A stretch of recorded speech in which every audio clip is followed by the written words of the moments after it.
Damn there, baby, why your booty so stiff? You better bang your head to the open air riff.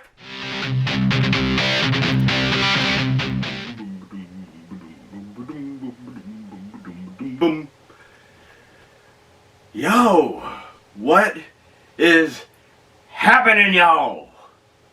It's your boy J-Dub here. Welcome to episode 45 of The Real Rush right here on YouTube.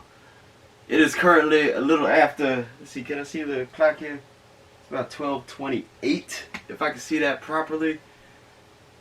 Sunday morning. So it's in between Saturday and Sunday. You know, that transitional point. Because I personally don't think that it's technically, officially the next day until you wake up the next day. But that's just me personally speaking. So we just after midnight here, late night Saturday, early Sunday morning.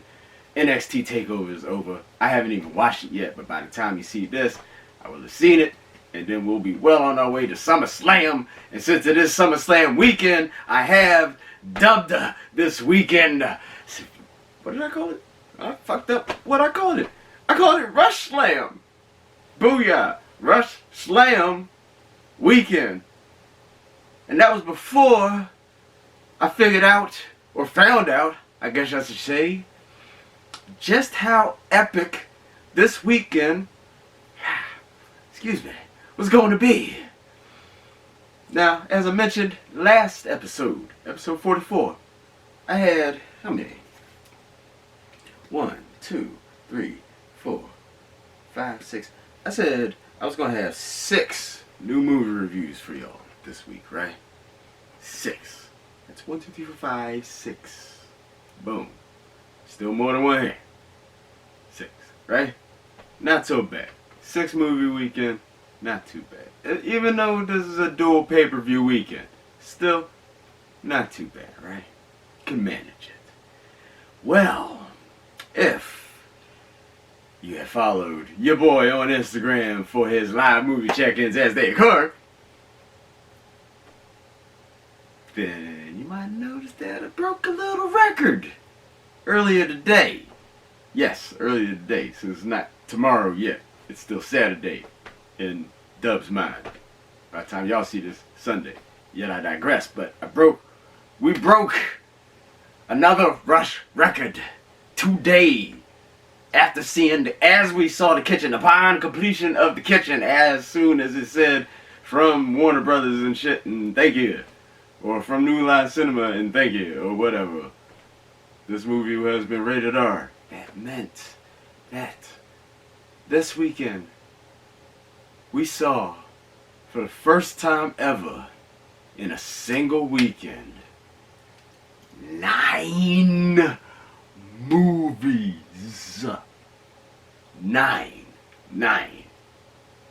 Hold on. About to sound all... Yeah. Not good. Anywho. All that, yeah. We ain't gonna go there. So, 9 movies.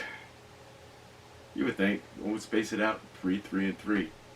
Or how do you do 9 movies in a weekend? Yeah, I guess 3, 3, and 3, right? Well, that's not how I did it. That's not how your boy did it. We did a Thursday triple threat. And now, first off, the previous record, by the way, was 8. And we did that some time ago. And I had erroneously stated, I believe, that we had done it for the first time just a couple months ago, but I found the previous time that we had done it once before that, so I've actually done 8 times. 8 movies twice.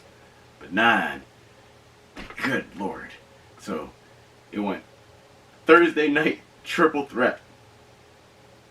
Friday, oh here we go with the Pat Collins again. A Friday fatal 4-way leading to today's Saturday showdown.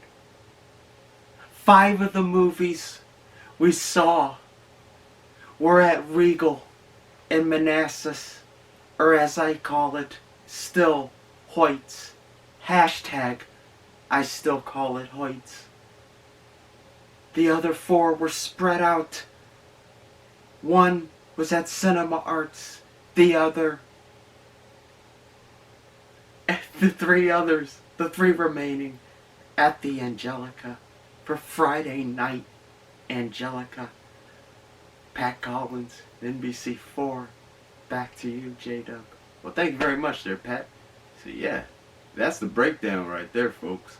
And we gonna get right on down to that ticket, seeing as in that it is such a boss ass motherfucking epic. Oh, and I do want to mention that across the 3 days that I was at the movies, I don't know if there was like the stars were aligned or something is going on like astrally or something, but people just seemed a lot more social the last couple days. And it's cool. It's awesome. People coming together for a common thing. We all going to the movies and everybody talking to random strangers about fucking whatever. You know, what movie they gonna go see and what they gonna go get from the concession stand and shit. That was awesome. Met some really good people over the last 3 days. So yeah, stay happy out there, y'all. And stay, good folk. It's good running into good folk. Especially on that much of a stretch. Damn. You knock on this wood here and we gonna keep that rolling. So keep that rolling, keep that momentum rolling with the good folkness in your hearts and in your souls and everything. But that's about to lead us on down a different road. But yeah, so 9 movies. 9 movies. I'll go ahead and say what I was gonna say earlier. I was about to say like some old school German shit, with the nine and shit. Like, yeah. So that's why I didn't want to go off with that shit. So boom, we got that out the way. Alright, so 9 movies. I'm going to try to break these down as concise as possible. I cannot make any guarantees. Now, I said that last time and it went over. Now, maybe this time it'll go under. Can't make any guarantees on that either. The question of the matter is, which one of these do I start off with? And I think we're just going to go ahead and kick things off with the very last movie that I saw. As I mentioned a couple moments ago, The Kitchen. The new crime drama based on the DC Comics Vertigo comic. Yes. Starring Melissa McCarthy, Tiffany Haddish, and Elizabeth Moss. Elizabeth Moss? Moths? Ooh, I'm sorry. Elizabeth Moss. Yo. So they play 3 mob wives. Their husbands get sent to jail after some shit gone wrong, right? Now it's up to them to provide for the families and, provide for themselves, pay rent and shit. And the family, the mob family, like, we take care of our own. But they don't really take care of their own as well as they really take care of their own, So they gotta fend for themselves. So, they find, their own little upbringing and a protection racket. Make their own way, ruffling some feathers along the way. So how's that shit going to turn out, right? So, a lot of people have been going into this movie. Now, and I say the majority of the people that I've spoken to about this movie, just because of the cast lineup, most people think, oh yeah, I want to go see this because this will be pretty funny. No. There's some funny elements in it. It's got a little bit of a dark comedic element to it, but it's by no means a comedy. So don't let the cast fool you by any means. Now, speaking of the cast, so you got Melissa McCarthy. She got nominated last year Best Actress for Can You Ever Forgive Me, and deserved that Best Actress nomination. That was at the Golden Globes. Was that the Oscars too? I can't remember if that was at the Oscars too. If I'm, a little gray on that, forgive me. Because, I'm virgin on almost 500 movies in just over 2.5 years. So give me a little break. So, Melissa McCarthy, she proved that she had that serious acting chops last year. If you haven't seen Can You Ever Forgive Me, definitely recommend it. Hey, type in Real Rush after you watch this episode if you want to watch this.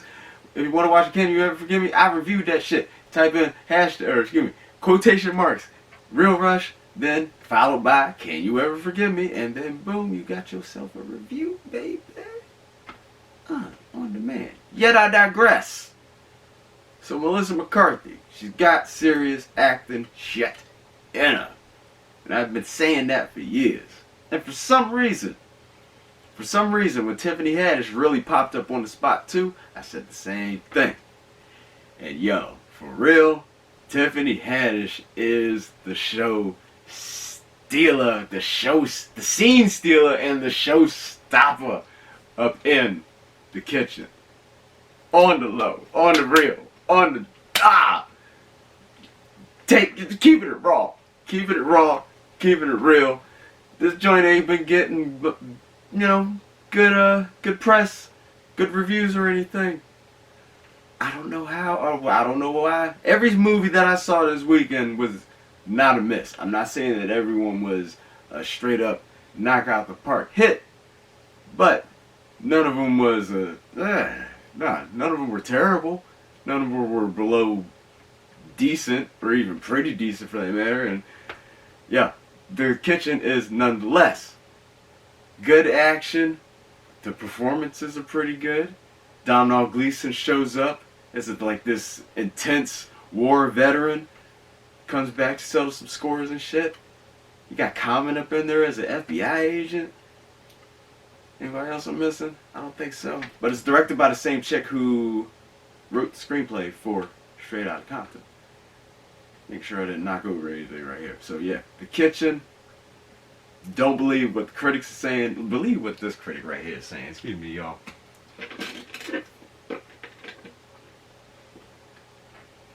That's that cherry Seagrams. Because I'm drinking it and they paying for it. Freakily! The Kitchen.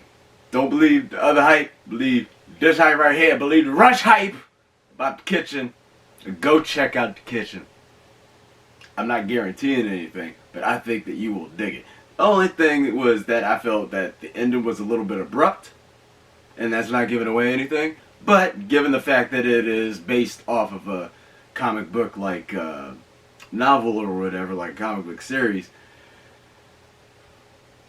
it kind of fits. So I'm not really arguing with that. So Kitchen, check it out. It is playing everywhere. Next up on this episode of Real Rush Ticket, we gonna roll on with, let's go with yes, let's get this one. So that way the family is out there, if they haven't already.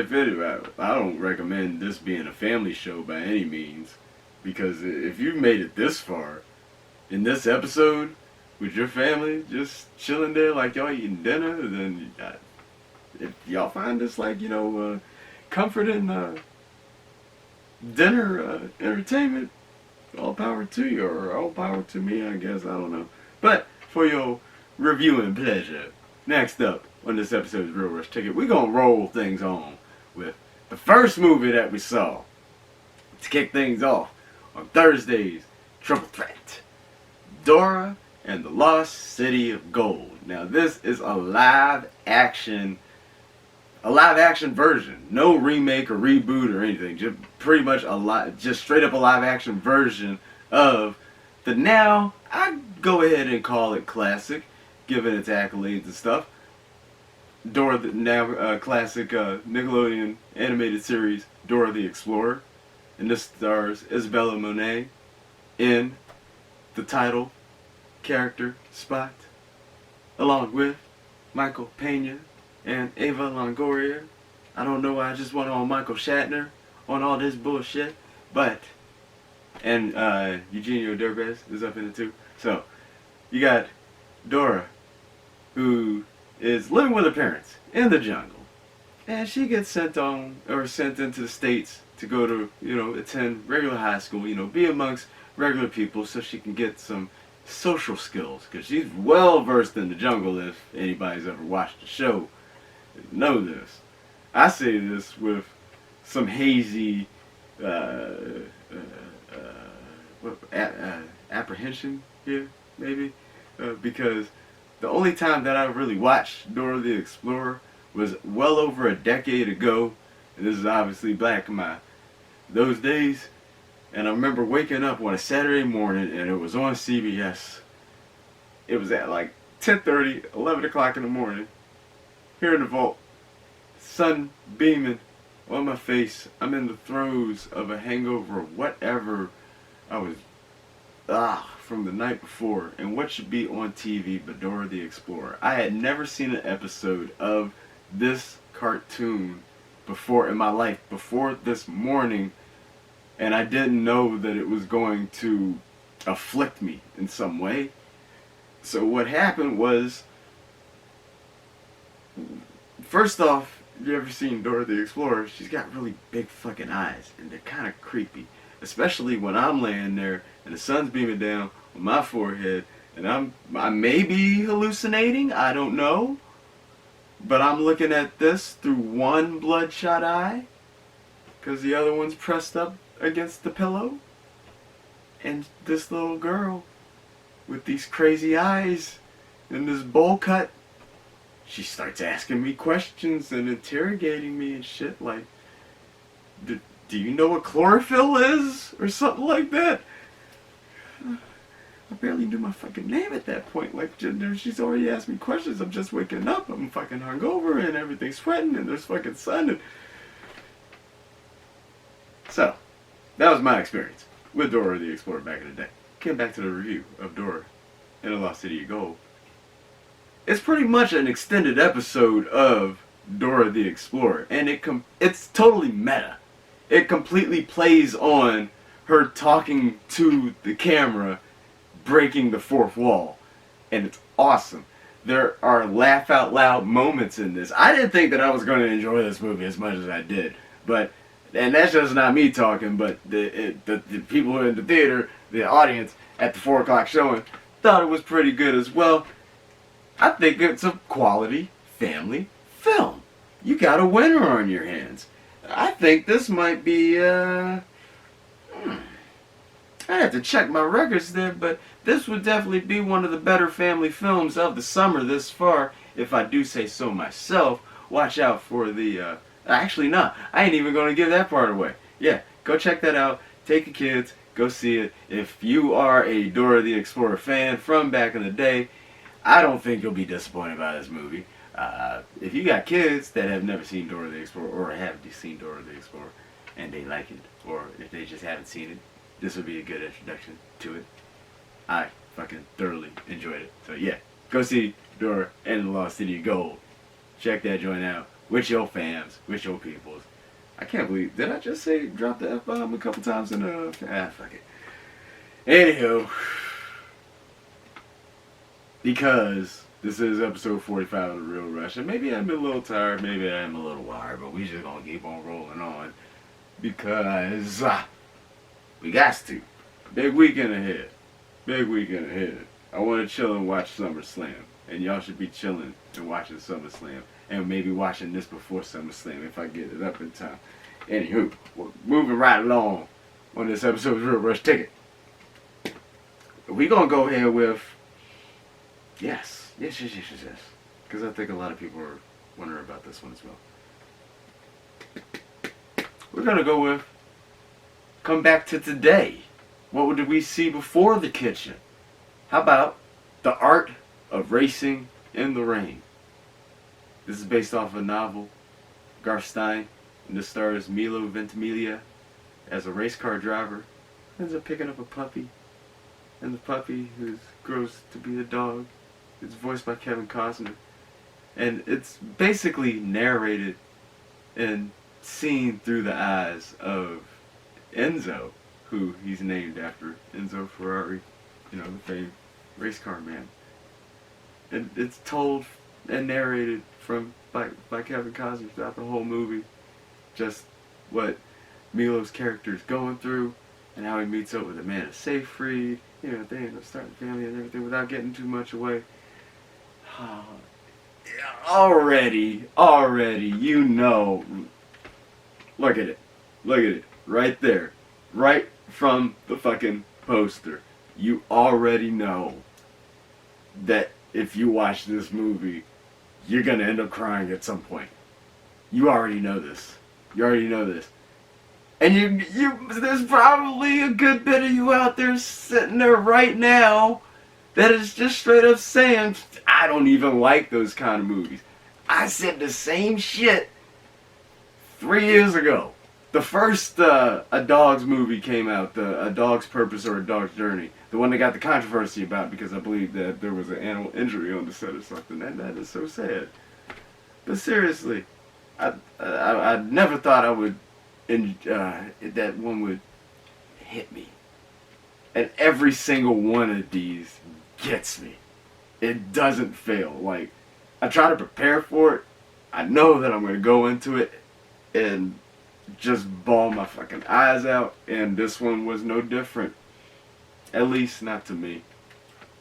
Maybe I'm a sucker for these movies, but it's because of that I have coined a new term, ladies and gents, and I am calling this kind of movie and any other type like it, where I say, you know, like, bring extra Kleenex or bring extra tissues or your shirt's gonna be soaked or whatever.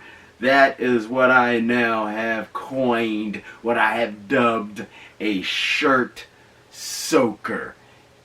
Say it with me now, a shirt soaker. Boom. That is the art of racing. And look at the poster. You know, looking at the poster, that like, it's gonna be such a cute movie. And it is such a cute movie. It is such a good, cute movie. And well done performances.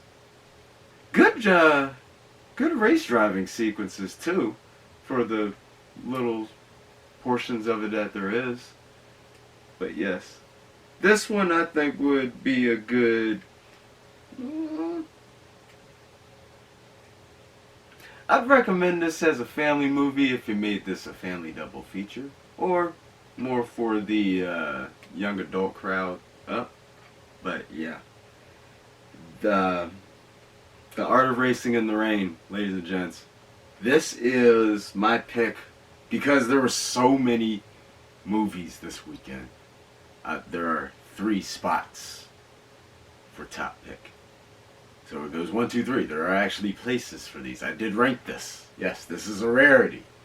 And The Art of Racing in the Rain is in spot number 3 for rush pick of the weekend because it is just that good.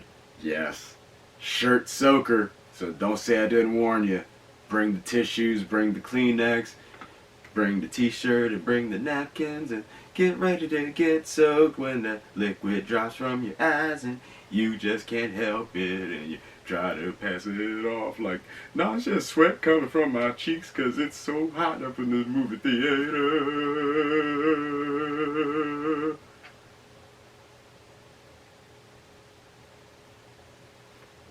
Nobody falling for that bullshit. So, Art of Racing in the Rain, I thoroughly enjoyed it.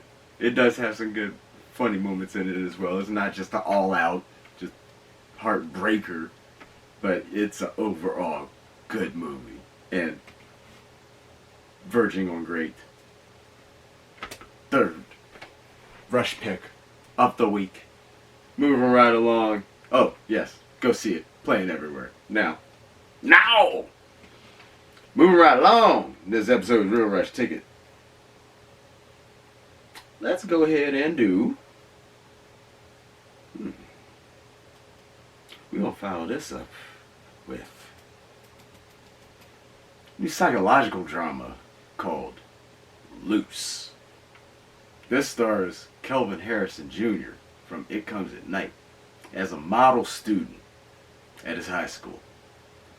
Gives these great speeches. He's on the verge of being like valedictorian and shit.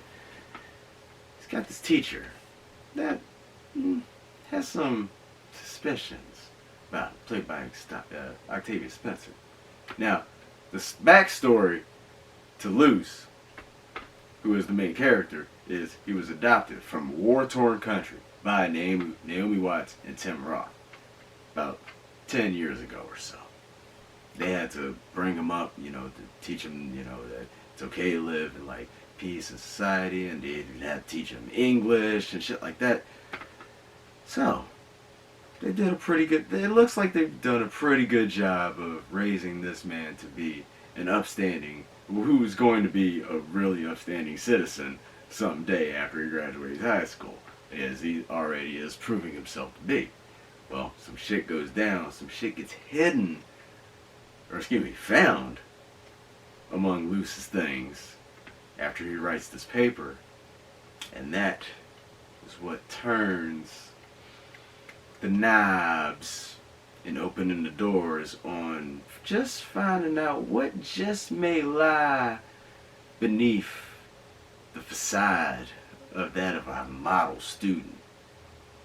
Or, on the other hand, what may lie beneath the facade of a model teacher who may be, vindictive. Which of these is applying here? Right?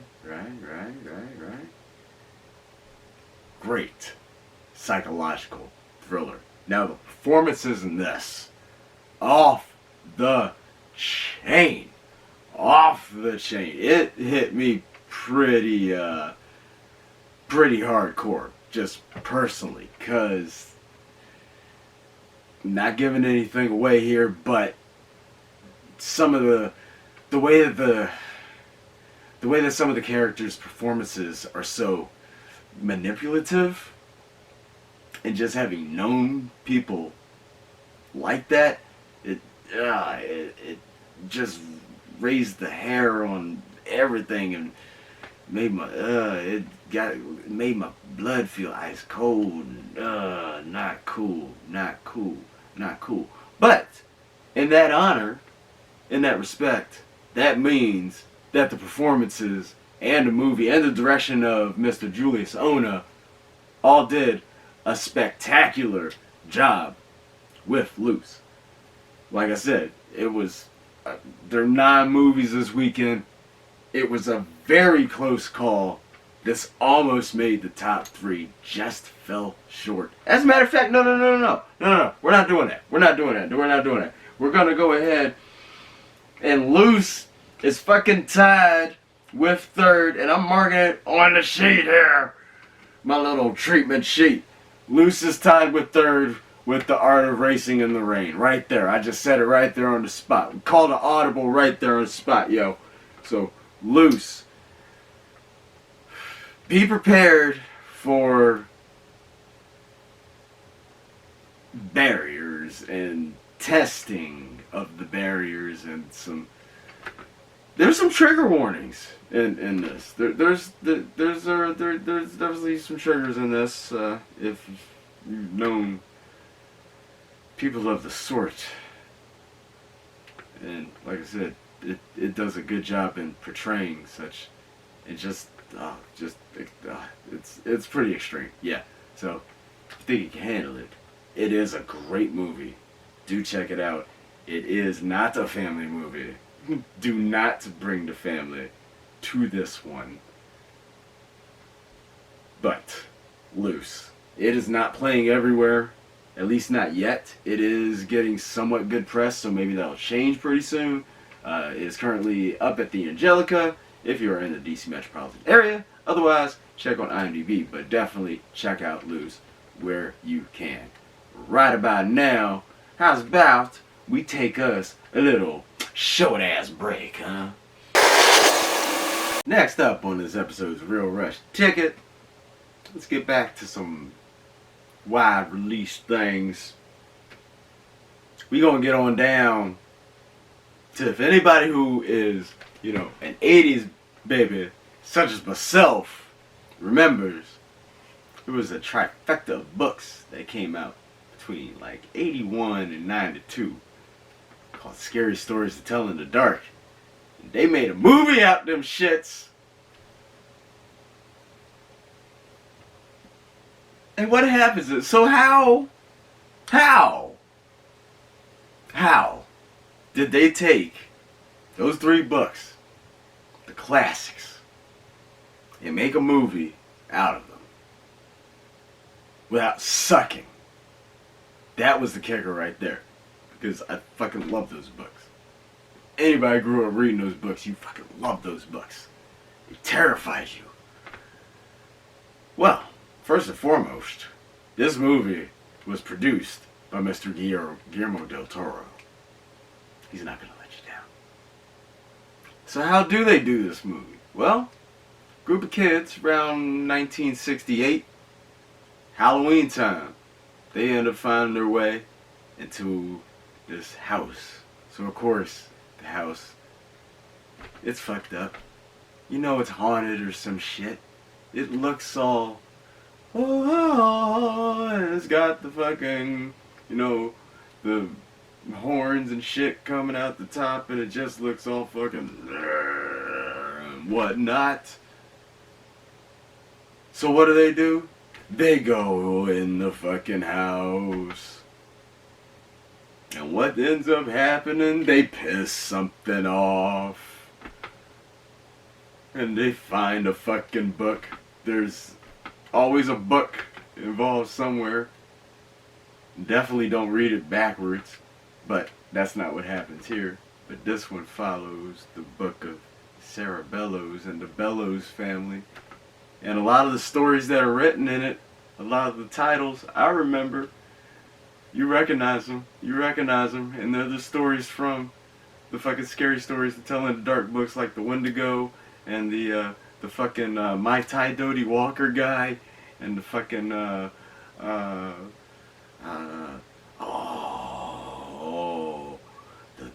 I don't want to give that part away because that's the most freakiest fucking part. Oh god, yeah. If you've seen the trailer, you know they got the scarecrow in it. Oh, Harold. Yeah, they did it pretty good justice. The aesthetic of it is given that of, it almost has like a retro 1968 feel to it, like a Night of the Living Dead feel to it. Obviously minus the zombies, but it does have that kind of feel to it. They did do it justice. And my only other ask of it was that they didn't play that, as I quote, as I stated in my Instagram post, that motherfucking Hearst song.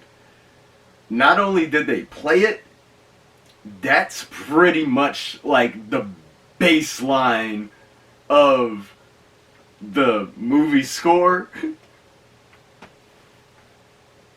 So that's why I didn't see that as my last movie on Thursday, because there's no fucking way that I was gonna walk out of the theater.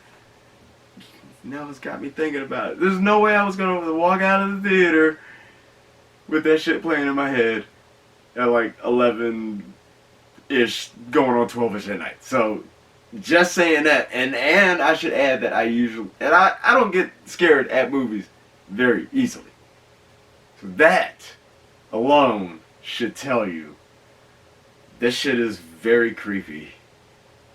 And the fact that I am very impressed by the fact, I want to go back to something that I mentioned last week when I mentioned that I was going to review this week. The fact that it is PG-13. So think about it. I was born in 82. We were reading those books in like 3rd, 4th, 5th grade, which means 8 to 10 years old. So that's like 90 to 92. I remember reading them, the first two, before the fucking third one even came out. And when we found out that the third one was going to drop, we were like, oh shit! Like we were losing our minds, kids, yo! That's the effect that it had on us, right? So, I forgot where I was going with that. I just blew my own mind. I just blew my own goddamn mind.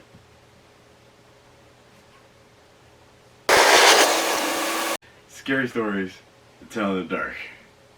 It does it justice. Yes.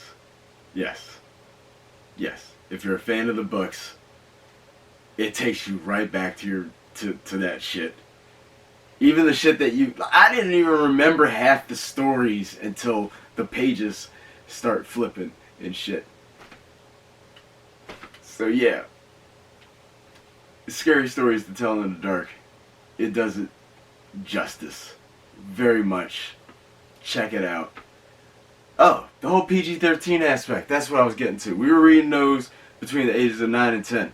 But so that was like, yeah, between the ages of 8 and 10. So obviously that's before the age of 13. And they were scary to us between the ages of 8 and 10. So the fact that this movie is a PG-13 movie, it's pretty extreme for even, I thought, what the fucking books were capable of in some scenes. Yeah, go check out Scary Stories Tell in the Dark. It's good. It's a good one. Is it for the kids? I wouldn't bring the youngins to this one. That's a bit much for them. But anybody, I'd say anybody, well, these days, you're gonna do whatever the fuck you want to do anyway. But Dub recommends anybody 10-ish, virgin on 11 and up. Boom. Scary Stories Telling in the Dark. Next up on this episode is Real Rush Ticket. We're gonna move right along with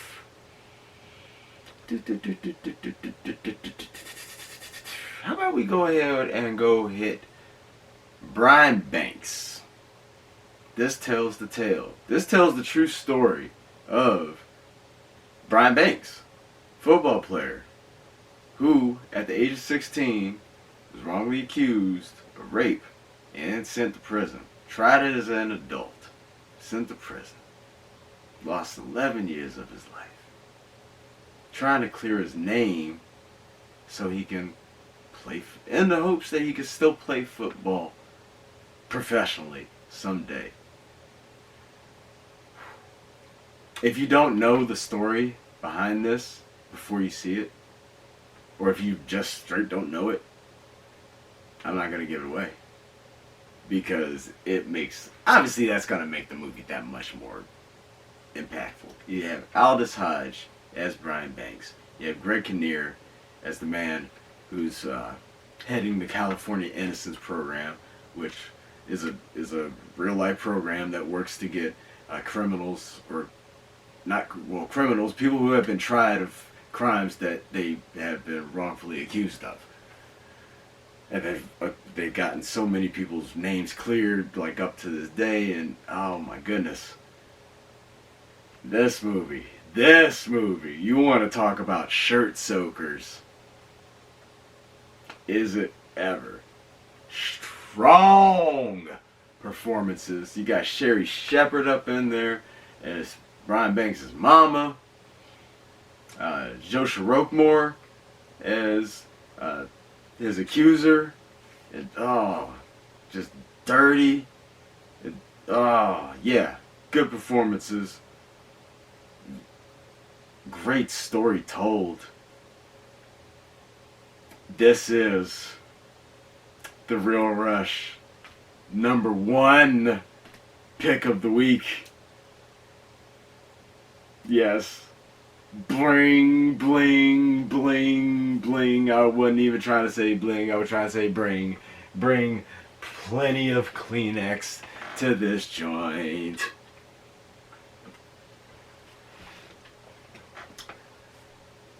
And enjoy.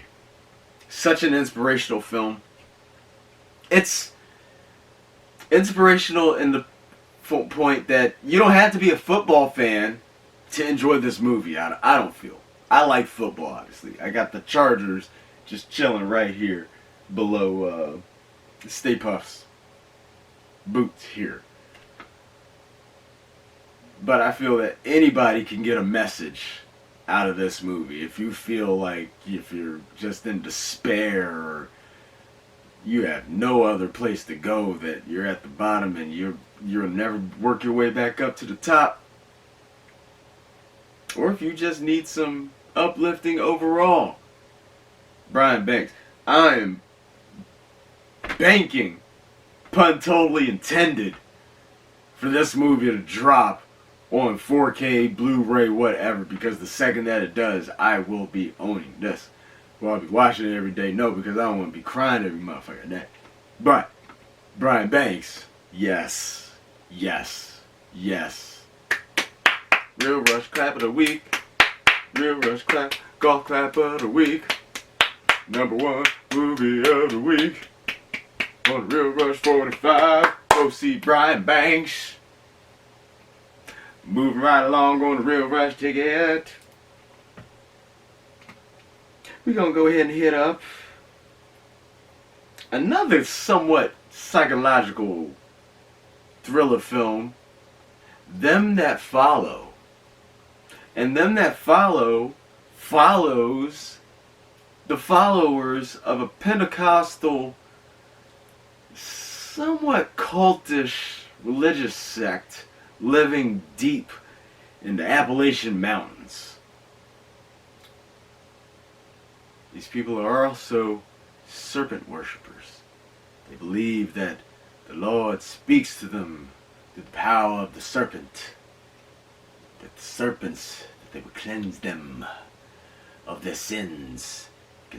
Cleanse them of their ungodliness. It can cleanse them of the sickness. Yeah, shit gets real. So, yeah, the pastor, played by Walton Goggins. That's my dude right there. His daughter, she's about to get married to a good man of the church. You know, young man. He looks like he's going to be able to take care of her. He's a good follower of the church. He's going to be able to keep her on the right path. But,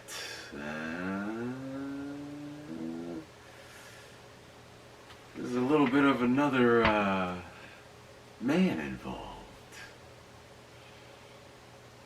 And this is all under the very watchful eye of Hope Slaughter, another hardcore parishioner at the very same church, played by Olivia Colman, last year's Best Actress nomination from The Favorite, who got the Golden Globe. Did she get the Oscar for it? I have to look that up as well. I know, that was only a couple months ago, but like I said, we're verging on 500 movies. So, this secret, what will it threaten to do to the sect and the believers? And how far will somebody go to prove their devotion to their faith? Yeah. Not an easy watch, but a good watch. Hardcore watch. If you don't like snakes, I don't recommend this motherfucking movie. Not at all. I don't mind them as long as they're on the movie screen and not chilling, you know, trying to come get me. So, Them That Follow. This is playing a limited release. As far as I can tell, right now it is up at the Angelica as well. So check IMDb. You know that that's free. If you need to see another show, TIME, for your area, CODE. You know what I'm saying, son? So yeah, Them That Follow. Check that shit out. Be prepared. Be prepared for some hardcoreness. Alright? And you can tell your peoples that J-Dub sent you. Please tell your peoples that J-Dub sent you. They ain't gonna know who the fuck you talk about, but you can go ahead and tell them I sent you anyway. Let's see. Next up on this episode's Real Rush Ticket, we got another thriller. This one was an unannounced entry, so Brian Banks popped up. It didn't pop up. We just forgot to mention that shit last week, so that's my bad. And then there were two other unannounced entries. One of them being this one. It's called The Nightingale. This is a film. Follows this woman, an Irish woman, who's been, so this takes place in like 1860 or so, right? Follows this Irish woman who's been sent to Australia as a prisoner. This is back in the day when Australia was the prison island. She's sent there. Now she's done her time. She's married this man, an Irishman. They have a baby now. They work hard. And yet, they're still held under the thumb rule of like this ruthless general. British general. Won't sign the papers to fucking, you know, completely free her. To say that, yeah, she served her time. She's cool to go, right? So, long story short, and this is not giving anything away because the movie's almost 2.5 hours long. Long story short, her family gets brutally murdered, and she is fucking pissed. Goes on the hunt for revenge against not just this crazy ass general, but against his crazy ass proteges as well. He's not alone in this. Well done movie. The Nightingale.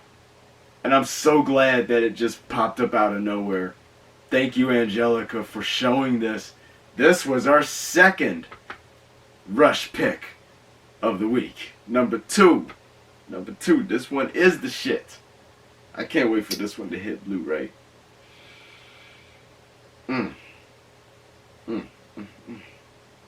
So yes, The Nightingale. This is,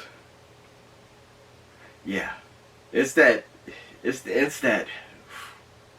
revenge tale, that of which you had never seen. It's directed by Jennifer Kent, who is also the director of The Babadook, which I still have yet to see. It is sitting over there in my Blu-ray stash as we speak, and I still need to watch it. I heard it is fucking terrifying. This shit is pretty gruesome at some points, but man, awesome movie. I can't wait for this shit to hit Blu-ray and 4K, but don't you do that. This is definitely a movie that is made for the screen, the cinematics, the fact that it's made 1.35 to, or excuse me, 1.33 to 1, which is the old school ratio, like an old school TV screen, so it looks like a box on a big screen. But it's filmed that way for a reason. Check it out on a big screen. I highly, highly, highly recommend it. Playing at the Angelica right now. Once again, thank you, Angelica, for putting this on your schedule. Anywhere else that you may find it in your area, check out IMDb or wherever else you get your show times. And once again, if you want to tell them J-Dub sent you could go ahead and do that shit. And just go, just go ahead and start doing it. Just go ahead and start telling people J-Dub sent you. They'll start getting the message. Last but most certainly not least, on this episode, Real Rush Ticket, is the other unannounced Rush entry for the week. This joint is called Honeyland. This is a documentary. It takes place in the far reaches in the mountains of Eastern Europe. It follows a woman by the name of Hatice, and she is a beekeeper. The honey is her life. That is the money maker for her and to care for her sick mother, her extremely sick mother who lives with her. Now this is a real life documentary. Now things get interesting, we say, when another family moves very close to her property to pretty much do the same thing, start beekeeping. But they get along for a while, but then things start to clash. And since it is a real life documentary and you see everything playing out before your very eyes, it is eye-opening. It is jarring. This is what we kicked off our Friday Fatal 4-Way with. First off, okay, so go back to the Nightingale before I get to that point. The Nightingale is what we ended last night's Fatal 4-Way with. So the fact that was an unannounced entry, it was over 2 hours, we didn't know what the fuck we were getting into, and it was subtitled at most points. That's usually a recipe for a disaster, but the Nightingale kept my eyes open the whole fucking time. So boom, that was back to the Nightingale. Now back to Honeyland. Honeyland, the same thing. So usually when I see a documentary, especially a documentary that early in the day, right after lunch, that's a recipe for disaster. But yet, eyes forward the entire hour and a half that it is on the screen, and it is heart-wrenching it will get you, and it is straight emotional, and it is possibly some of the best, most beautiful cinematography, documentary-wise, that I have ever seen. And some of the most shocking cinematography as well. Yeah, this is currently playing at Cinema Arts. It is definitely, it's most certainly limited release in our area, but it was the biggest winner at last year's Sundance Film Festival. So that says something, or if that doesn't say anything, I don't know what does. Yeah, if you're in the mood for a great documentary, and this ain't on no Netflix or anything, ladies and gents. Only one way to see this for the time being. And I am going to go ahead and say that this has a good chance that this is more likely. I'm going to go ahead and say this is probably the first contender for Best Documentary at the upcoming award season. Any awards, pick them. Golden Globes, Oscars, whatever. This is going to be on the radar. So, Honeyland. I almost called Holand. Honeyland. Check it out where you can find it. It is such a good documentary, and just be prepared for some heavy shit, but man, such a good documentary. So boom. Honeyland. The cherry. Cherry ginger ale, baby. That, ladies and gents, is a wrap for episode 45's Ticket. Speaking of tickets, before we wrap things up here tonight, as always, you do know that we have a third Friday show, Stagecoach Bandits, that is, and that's coming up this coming Friday, August 16th, up at the Stagecoach Theater Company, 7:30. Tickets are available, $12 online, $15 at the door. But last month's was a sellout, so you definitely want to get yours online, especially since if you use the promo code John, you get yourself a discount. Where you go online to get your tickets, you can get your tickets online at stagecoachtc.com/stagecoach bandits. That is Stagecoach. ThomasColeman.com, Thomas Coleman, TC, get it? StagecoachTC.com/stagecoach-bandits. Booyah, baby. Come on out. Have yourself a good time. Because what the world needs, the world doesn't just need laugh and love right now. The world is always in need of laugh and laughter. Love and laughter. Come out and have a good time. Let's keep the good times rolling, y'all. Let's try to spread good vibes. There's too much negative shit going on in the world right now. I don't like to get into this kind of talk on the show or anything, but I mean, obviously it's hitting people right now. So best thing we can do right now, everybody, is just spread love, spread joy, spread positive vibes, spread happiness, spread positivity. Everybody, be cool. Be cool to one another. And yeah. And we, here on The Real Rush, aside from maybe seeing y'all, hopefully seeing y'all this Friday, if y'all would like to come out for the Bandit Show, third Friday, then you can catch me next weekend, because now I can officially say that this episode is a wrap, ladies and gents. Stay tuned for episode 46, where next week I will have a review for you, where we have another big ass weekend. Let's see how this shit goes. We're going to have Blinded by the Light, which I am highly anticipating. We got the Angry Birds movie 2. We got Good Boys. We got 47 Meters Down, Uncaged. That shit looks pretty fucking terrifying. We got Where'd You Go, Bernadette. I'm really looking forward to that shit as well. That's a new joint by Richard Linklater. We got the Peanut Butter Falcon. I just found out that the Angelica's getting that next weekend as well. That is highly anticipated on my list. That is on my hot list as well as two, whatever. And After the Wedding. So all that. Oh shit. One of those movies is gonna be the 500th ultimate rush entry, which means it will be the 500th movie that I've seen ever since I started The Real Rush. One of those movies is gonna be it. So, tune in next week, episode 46, to see which one gets that motherfucking honor. But until then, as always, if you have any questions, comments, concerns, any shit like that, please go ahead and type those on into this YouTube page where you're viewing this video right here as we speak. And if you have subscribed to The Real Rush here on YouTube, I do want to shout out and say thank you very much for doing so. If you haven't done so yet, what the hell are you waiting for? You want to be the first to know when your boy drops a new episode. And of course we got the love, baby. Spread it. And please spread The Real Rush. The word of The Real Rush. Like everybody should be spreading love these days, ladies and gents.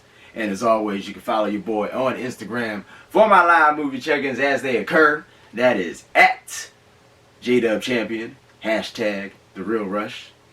For The Real Rush, ladies and gents, I am your boy JDub. Thank you once again for watching The Real Rush right here on YouTube, episode 45. Remember, when you're at the movies, chill out, y'all. Ain't no need to get the yipper in and the yapper in and the talking on and checking of the cell phone and the, having the smartwatch go off every time you move and all that. Just turn all that shit off, calm all that shit down. Because I guarantee that any conversation and even the time, all that shit is going to be waiting for you after the movie. I guarantee it. Enjoy yourselves at the movies. Enjoy yourselves always, y'all. Have fun, y'all. Love Jada. Don't forget that this joint has replay value. All you gotta do is type in quotation marks, The Real Rush, in the search bar up there. Followed by the movie that you're looking for. Since last September. Your boys got it. And we'll see you next weekend! Peace out!